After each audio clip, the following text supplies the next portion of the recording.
André, longue carrière avec nous. Ex-porte-couleur des Nordiques, André Savard prend la relève de Michel Bergeron le 19 juin 1987. Pas un bon timing. C'était pas un bon timing. L'équipe, oublie pas, c'est l'année où on a échangé Dale Hunter. On a perdu Dale Hunter et puis il n'a jamais été remplacé. Jamais été remplacé, puis même pas proche. Avec le temps, je pense que j'aurais été capable d'avoir raison. Mais malheureusement, il y a certains gens qui ont engagé que je ne passerai pas les fêtes. Il y avait beaucoup de pouvoir. Ils l'ont utilisé et puis ça a influencé d'autres gens. Marquée par la fatalité, la 9e campagne des Nordiques coïncide avec le début d'une très mauvaise période pour l'équipe de la vieille capitale. C'est une véritable descente aux enfers pour l'organisation québécoise et les fidèles partisans des Fleurs d'Elysée. À partir des années 87-88, on voyait que l'équipe commençait à diminuer et puis la pression était énorme. Mais je sentais que j'avais pas beaucoup d'aide. C'est moi et Peter et Anton. Je pense qu'on manquait beaucoup de support et puis c'est là que réellement ça a été très, très difficile. Il n'y avait pas vraiment de suite là, qui se faisait. Là. Il n'y avait pas beaucoup de stabilité au sein de l'équipe de toute façon. Même entre nous autres, entre les joueurs, il y avait quand même une certaine frustration qu'il y avait dans la chambre. Si tu voyais qu'on n'avait pas vraiment une bonne chimie entre les joueurs, parce que tous les joueurs étaient frustrés. Là, c'est Savard qui reprend dans le coin. Savard contourne le but 39. Passe à Wilson. Honnêtement, on n'a pas de réponse vraiment à ça. C'est tout un enchaînement de mauvais choix au repêchage en partant, puis après ça, jusqu'à aller à peut-être quelques mauvais échanges aussi au travers de ça. C'est Martin Madden.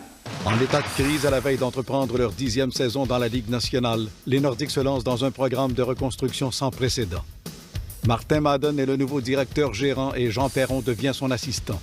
Pierre Gauthier prend charge du dépistage et Serge Aubry est nommé entraîneur des gardiens de but. Après 14 ans dans le rôle de numéro 1 des Fleurs d'Elysée, Maurice Filion passe à la vice-présidence des opérations hockey. Je suis arrivé lors des premiers jours des Nordiques. Et puis lorsqu'on se fait mettre de côté, et on voit un petit peu une lueur d'espoir qui s'en vient parce qu'on avait déjà commencé la construction du club. Et je savais que cette équipe-là, un jour, irait chercher une Coupe Stanley. Moi, j'y croyais fermement. On a senti pendant son règne aussi qu'il ne jouissait peut-être pas toujours de l'entière confiance de ses supérieurs. Et puis ça, je pense que ça l'a peut-être assombri un peu sa fin de carrière. 3 mois à peine après le début du calendrier 88-89, un drame éclate au Colisée. Le 15 décembre, lors d'une soirée très émotive, les Nordiques s'arrachent le cœur pour offrir une victoire à Ron Lapointe. Avant la partie, ils ont appris que leur entraîneur souffre d'une tumeur cancéreuse sur un rein et qu'il dirige son dernier match derrière le banc. On les remercie de cette brillante performance pour, si la rumeur est vraie bien sûr, son dernier match derrière le banc des Nordiques. Le lendemain, Jean Perron devient le 6e entraîneur des Nordiques, mais il ne fait que passer lui aussi, car il remet sa démission au terme du calendrier. Avec 61 points, les Nordiques ratent les séries pour une 2e saison consécutive. Son adverse remet à Chelios, le tir et le but! Le 29 novembre 1988, la brasserie O'Keeffe vend les Nordiques à un consortium d'entreprises québécoises ayant à leur tête Maître Marcel Aubu. Les actionnaires sont Métro Richelieu, la papetière d'Aishowa, le Fonds de solidarité des travailleurs du Québec, la Mutuelle d'assurance et la Société Autil. Le groupe de propriétaires le plus fort, incluant le Madison Square Garden de New York, quand on regardait la capitalisation de tout ce monde-là, la richesse de toutes ces compagnies-là, québécoises, de chez nous. Et j'ai tout mis ça ensemble pour m'assurer justement que si jamais on avait besoin d'argent, on allait avoir des poches creuses tant qu'on voulait. Les joueurs avaient été invités à la conférence de presse avant de partir pour la Nouvelle-Angleterre. Et là, Marcel Aubu avait dit « Cette équipe-là nous appartient maintenant. Elle va rester à Québec. » Écoutez, vendre les Nordiques, c'était pour nous autres se faire couper pratiquement les 2 jambes. Selon la rumeur, en achetant la franchise des Nordiques, Maître Marcel Aubu aurait fait la promesse que les Nordiques ne quitteront jamais la ville de Québec. S'est-il réellement engagé en ce sens? Existe-t-il un document écrit qui en ferait la preuve? Non, ça n'existait pas de cas dans notre transaction à nous. Ce que j'avais entendu parler, ça avait peut-être existé entre la transaction des locaux, lorsque O'Keeffe avait acheté d'eux autres, sous la pression de M. Lesage. Même là, ça n'a pas été prouvé non plus. Mais de toute façon, lorsque O'Keeffe nous vend à nous, propriétaires québécois, jamais cette question-là vient sur le tapis, jamais cette condition-là vient sur le tapis. Ce n'est pas dans aucun document. Élu président des Nordiques à 30 ans, Marcel Aubu est un fonceur intraitable. Aucun obstacle ne lui résiste. Et le gouverneur des Fleurs de Lysée ne perd pas de temps à faire valoir ses idées dans les corridors de la Ligue nationale. Les rares fois, moi, où j'ai vu M. Jacques Allard, président de la brasserie Molson, hurler au téléphone en me parlant, mais c'était contre Marcel Aubu, contre cette espèce de mal élevé, mal éduqué. Évidemment, aujourd'hui, les deux sont amis. Mais à l'époque, ça brassait. Mais Marcel Aubu, c'est un gars qui aura, bien sûr, fait énormément d'argent en vendant les Nordiques. Mais avant de les vendre, longtemps avant de les vendre, il leur a permis de les enraciner solidement à Québec. Il faut avoir vécu avec Marcel pour les grandes aventures pour savoir à quel point il était intelligent. Il pouvait être mesquin, il pouvait être dur. Puis en plus, les années où il était encouragé par Jean-D. Legault au marketing, il n'était pas reposant. À l'origine de la période de prolongation lors des matchs du calendrier et du fameux happening de Rendez-vous 87, Maître Marcel Aubu a aussi forcé la main de ses homologues dans plusieurs autres dossiers, dont ceux des droits de télévision et des affiches publicitaires sur les bandes, entre autres. La raison pour laquelle on a réussi ça, c'est une chose. On était innovateurs. On travaillait plus fort que n'importe qui. On travaillait tellement fort. C'était la cause. Il n'y a pas grand monde qui travaillait au Nordique pour le salaire. Ça travaillait pour la cause. La 10e saison des Nordiques a des airs de déjà-vu avec le retour de Michel Bergeron derrière le banc. Le 2 février 1990, Maurice Filion reprend lui aussi son rôle de directeur-gérant. Mais le pouls des Québécois s'emballe à nouveau avec le retour au Colisée de l'enfant prodige Guy Lafleur. Le héros des remparts relance la fièvre nordique. Ça faisait drôle, par exemple, de dire, mais écoute, avoir vécu autant de pression puis autant de rivalité entre Montréal et Québec, que je finis ma carrière avec les Nordiques, tu sais. Guy, c'était un exemple au niveau des entraînements encore. Même à 37-38 ans, Guy était le premier sur la patinoire. J'ai aimé ce gars-là. C'était spécial parce que il n'y a pas un match que je me disais pas, il me semble que je porte pas de bon chandail. Les gens m'ont beaucoup aidé à surmonter certains obstacles, des fois que c'était pas facile, motivation, tout ça, parce que l'équipe ne gagnait pas souvent.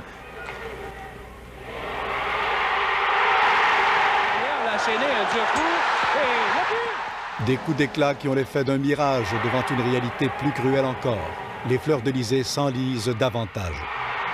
Le 5 mars 1990, devant l'évidence de la pire saison de leur histoire, les Nordiques échangent leur race-marqueur Michel Boulet aux Blackhawks de Chicago. En retour, Daniel Vincelette, Everett Salipas et Mario Doyon. Je suis convaincu que si j'aurais continué à évoluer à Québec avec les circonstances, la situation, ça a été vraiment très difficile. Et puis, après avoir connu du succès et puis d'essayer de garder l'équipe compétitive, et puis je me sentais pas incapable, mais je voyais que j'avais pas beaucoup de support de ce côté-là. Le lendemain, Maurice Filion exauce également le vœu du capitaine Peter Stastny qui désire s'aligner avec un club dont les chances de gagner la Coupe Stanley apparaissent plus immédiates. Ainsi, le 6 mars 1990, le grand Slovaque passe aux Devils du New Jersey, en retour des défenseurs Craig Wolanin et Randy Velicek. Après les années de service que ce grand joueur nous a donné, on ne tourne pas la page sans avoir un serrement de cœur, puis des fois un peu la gorge croche. Dans ce temps-là, je pense que c'est la première fois que je pleurais, parce que ça m'a frappé. Peter semblait totalement désemparé. Je ne sais pas si à ce moment-là, il regrettait sa décision ou son geste.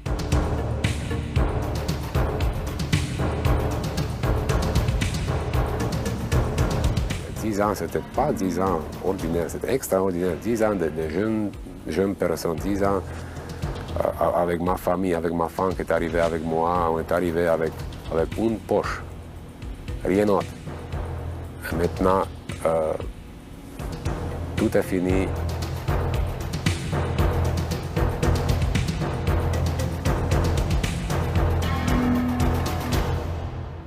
Devant les insuccès répétés de son équipe, le président Aubu donne un grand coup de balai au deuxième étage.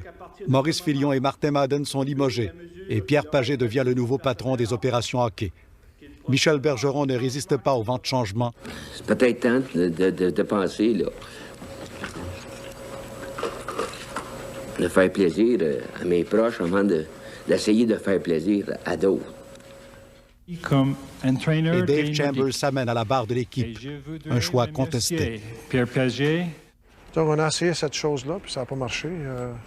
On a essayé beaucoup de choses qui n'ont pas marché non plus. I think every year we kept getting better, and we had a great group of guys and great draft picks. So I think just by being patient, I knew that it was just going to be a matter of time before we got good, and so you just be patient, wait until that happens. Les insuccès répétés permettent aux Nordiques de regrouper à Québec un noyau exceptionnel de premier choix issus du repêchage. Les Fogarty, Sakic, Leschyshyn, Fiset, Sundin, Foote et Nolan font percevoir une lueur certaine après une longue période de noirceur. D'autant plus qu'au mois de juin, Valéry Kabienski, le meilleur hockeyeur soviétique, s'amène lui aussi dans la vieille capitale.